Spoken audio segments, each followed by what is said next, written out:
Bienvenue les amis pour ce direct. Je suis heureuse de vous retrouver. Aujourd'hui, c'est les énergies de la nouvelle lune.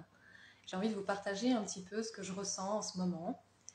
Je suis Aria Lucille, guide d'épanouissement personnel. J'accompagne les femmes à rayonner leur puissance de femme sacrée pour qu'elles puissent accoucher de leur contribution unique dans le monde en étant totalement qui elles sont. Et aujourd'hui, c'est les énergies de la nouvelle lune. Nouvelle lune, nouveau départ, l'occasion de poser des intentions, de faire le point sur où on a envie d'aller, quelle direction on a envie de donner au prochain cycle qui arrive, au prochain cycle lunaire, mais pas seulement. Ça dépend où on en est aussi dans notre parcours personnel.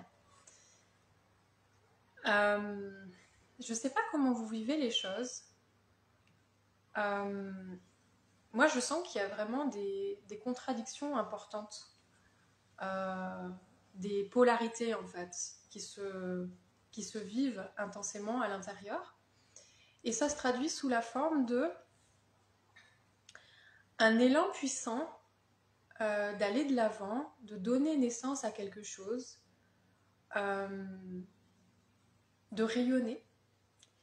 Et en parallèle, il y a quelque chose qui dit attention, pas trop vite, pas de précipitation.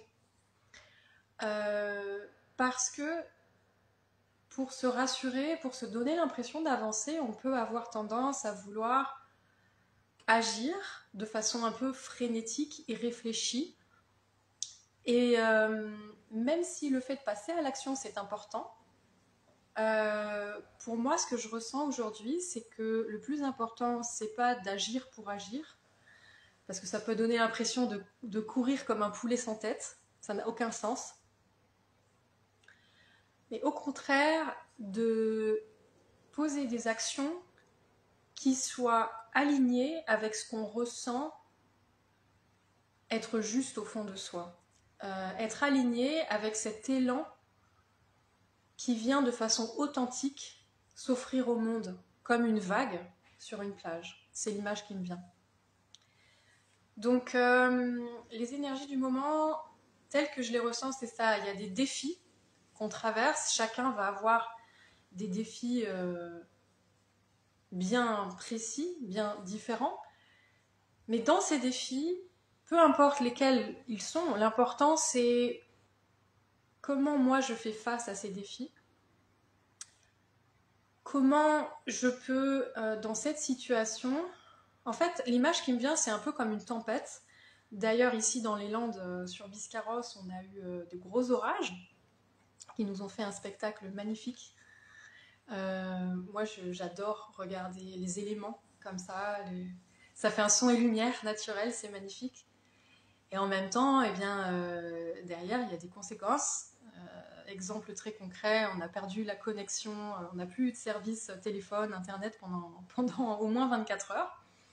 Ça montre aussi à quel point notre civilisation est fragile et ne tient qu'à un fil, puisque tout est basé sur internet, sur ces réseaux-là. Et puis, il suffit d'un orage pour que, pouf, tout disparaisse. Personnellement, ça m'a vraiment amené à réfléchir, à méditer sur qu'est-ce qui est important dans ces moments-là. Parce que si on mise tout sur ça, on risque de se retrouver complètement démuni le moment où ça disparaît. Qu'est-ce qui est vraiment essentiel? Qu'est-ce qui est vraiment important pour soi dans sa vie? J'ai lu également sur le site de Astrology Hub, qui est un site d'astrologie américain, que je suis aussi également, Amanda Pua Walsh, qui est la créatrice de ce site, qui habite à Maui, c'est une île à Hawaï, où apparemment il y a eu des incendies dévastateurs. Et dans la newsletter qu'elle écrit chaque semaine, elle partageait à quel point elle avait eu de la chance, elle avait été épargnée, mais que ça l'avait énormément ébranlée de voir les dégâts que ça avait pu faire. Donc que ça prenne la forme d'un incendie, d'un orage, ou toute autre forme, ça peut être la disparition de quelqu'un de cher dans notre vie.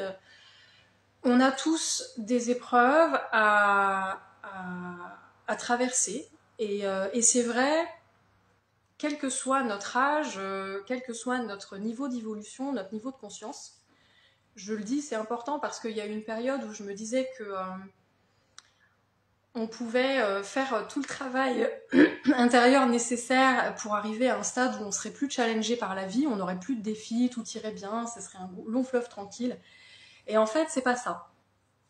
C'est pas le but de la vie. Le but de la vie, c'est d'évoluer, c'est d'aller de l'avant. C'est pour ça aussi qu'il y a cette énergie, cet élan d'aller créer, d'aller évoluer, d'aller grandir. Et en parallèle, il y a aussi cette énergie que je ressens de « Ok, on va le faire, mais pas n'importe comment, à partir du bon espace. Qu'est-ce qui est précieux pour moi? Qu'est-ce qui est essentiel ?» Et l'humain, c'est ce qui revient. L'humain, la connexion à la vie, à l'amour. Comment est-ce que dans ma vie, je peux nourrir cette connexion à la vie, à l'amour, indépendamment des circonstances? Voilà ce que j'ai envie de partager avec vous ce soir. Si ça vous inspire, je vous invite à me faire des commentaires. N'hésitez pas à liker, à partager.